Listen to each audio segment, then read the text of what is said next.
नमस्कार दोस्तों, आपका स्वागत है आपके अपने यूट्यूब चैनल स्मार्ट स्टडी में। दोस्तों, आरआरबी ग्रुप डी एग्ज़ाम 1 दिसंबर की थर्ड शिफ्ट का हो चुका है और थर्ड शिफ्ट में पूछे गए 40 प्रश्न हम लेकर आए हैं। इन 40 प्रश्नों का हम 100% एक्यूरेट आंसर के साथ सॉल्यूशन कराएंगे। तो आप लोग इस वीडियो को अंत तक ज़रूर देखना। यदि वीडियो अच्छी लगेगी तो लाइक करना, चैनल पर जो लोग नए हैं तो सब्सक्राइब कर लीजिए, बेल आइकन को प्रेस कर लीजिए ताकि आने वाली वीडियो का नोटिफिकेशन सबसे पहले आपको मिल सके। जिन बच्चों का आज अगली शिफ्ट में एग्ज़ाम है और वो लोग हमारे टेलीग्राम चैनल को ज्वाइन कर लें और वहाँ पर क्वेश्चन भेजें ताकि आगे के बच्चों की मदद की जा सके। तो आज की क्लास बिना टाइम वेस्ट की हम स्टार्ट करते हैं और आज की क्लास पहला क्वेश्चन जो पूछा गया था, भारत के लोकपाल द्वारा प्रतिवर्ष मनाए जाने वाले लोकपाल दिवस की अधिकृत तिथि कौन सी तय की गई? तो भारत के लोकपाल द्वारा मनाए जाने वाले प्रतिवर्ष लोकपाल दिवस की तिथि जो तय की गई है वो 16 जनवरी तय की गई है। Option number A is correct, 16 January. Lokpal of India ने 14 मार्च 2024 की एक बैठक की थी। उसमें यह निर्णय लिया गया था कि 16 जनवरी को लोकपाल दिवस मनाया जाएगा। 16 जनवरी 2014 को लोकपाल ऑफ इंडिया की स्थापना की अधिसूचना जारी हुई थी। इस तिथि को प्रतीक तिथि बनाकर लोकपाल दिवस घोषित किया गया।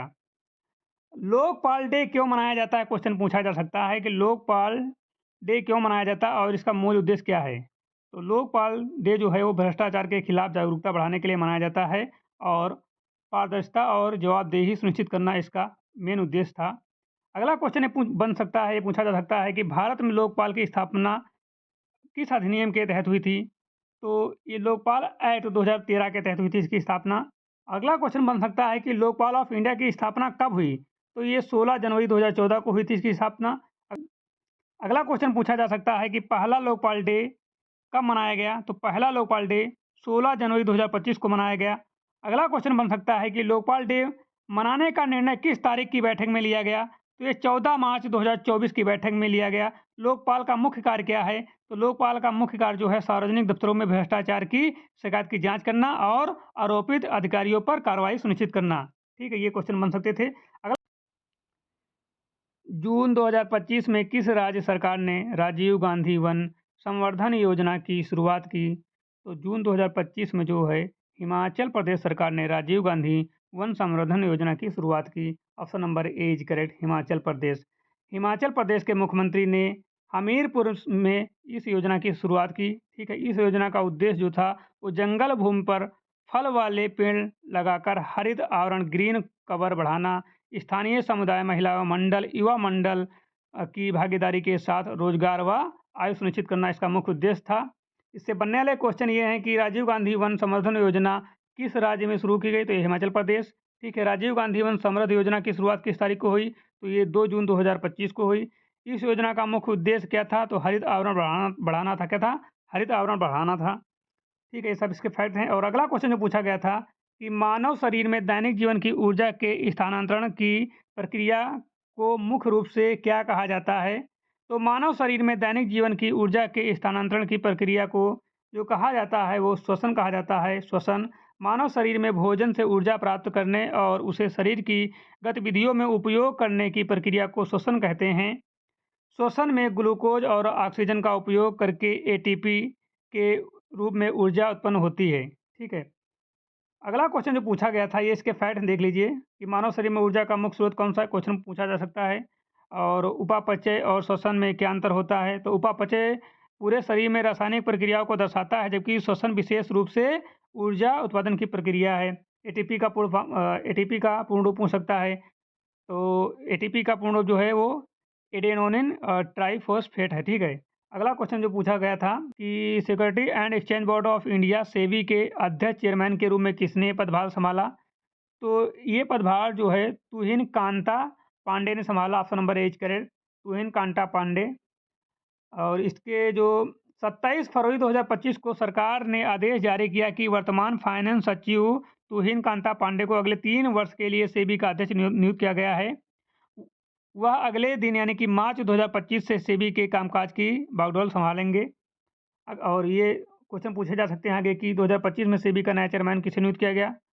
तुहिन पांडे को, और 28 फरवरी 2025 को उन्होंने शपथ ली थी, कार्यभार संभाला था। ठीक है।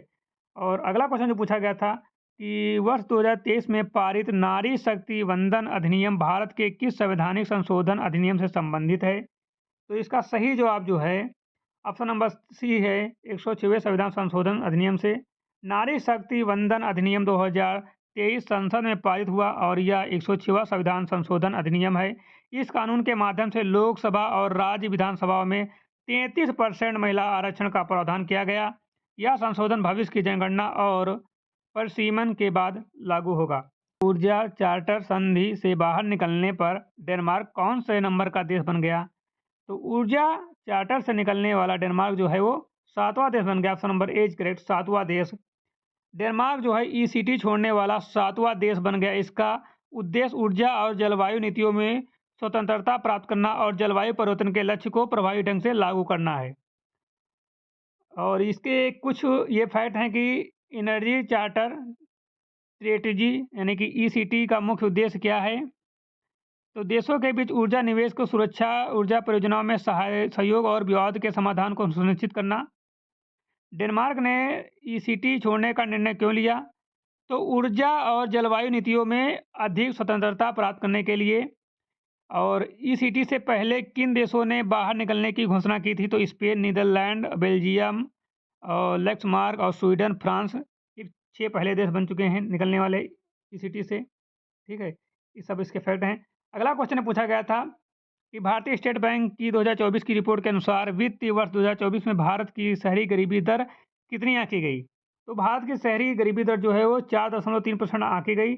यह रिपोर्ट एसबीआई की आर्थिक अनुसंधान टीम जारी करती है। ठीक है। और रिपोर्ट में खपत आधारित गरीबी मापदंड का उपयोग किया जाता है। गरीब परिवारों की संख्या में कटौती हो गई इस बार, यानी कि गरीबी कुछ कम हुई है।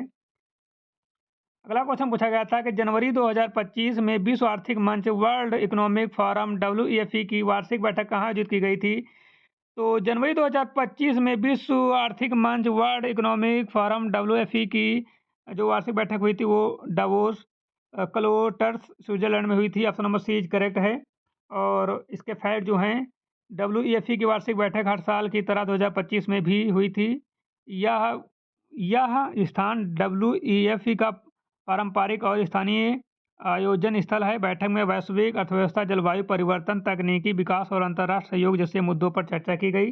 WEF का वार्षिक बैठक स्थल जो है डावोस क्लोटर्स क्यों माना जाता है? क्योंकि यह WEF का पारंपरिक और स्थायी आयोजन स्थल है। WEF की वार्षिक बैठक में किस प्रकार के मुद्दों पर चर्चा हुई? तो ये जो चर्चा हुई थी वैश्विक अर्थव्यवस्था, जलवायु परिवर्तन, तकनीकी विकास, अंतर्राष्ट्रीय सहयोग और वैश्विक नीतियों पर हुई।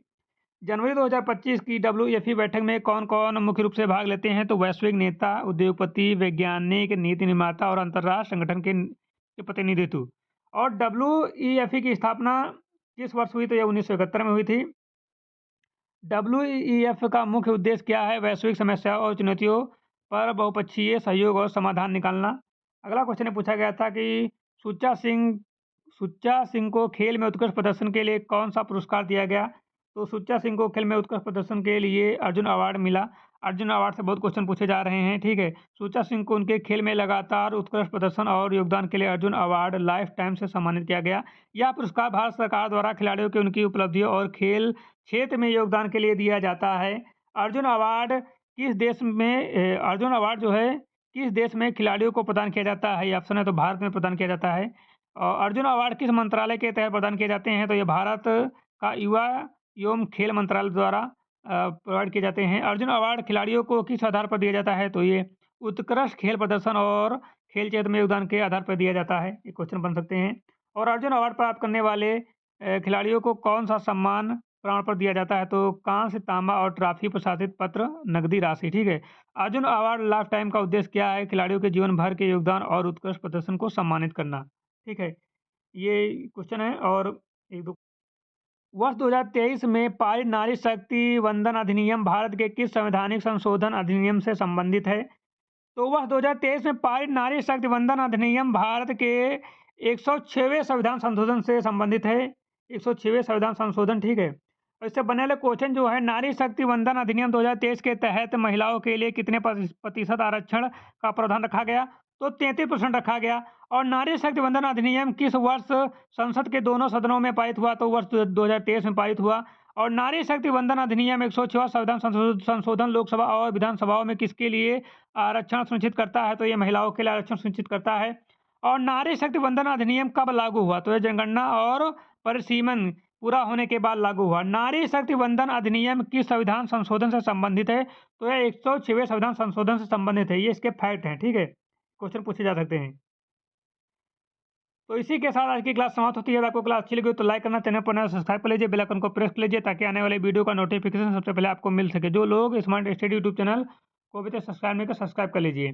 और जो लोग टेलीग्राम चैनल पर अभी तक नहीं जुड़े हैं वो लोग जुड़ जाएँ और क्वेश्चन भेजें, ठीक है? ताकि आगे आने वाले बच्चों को जो एग्ज़ाम है उनको मदद की जा सके। धन्यवाद, मिलते हैं नई क्लास के साथ, तब तक के लिए जय हिंद।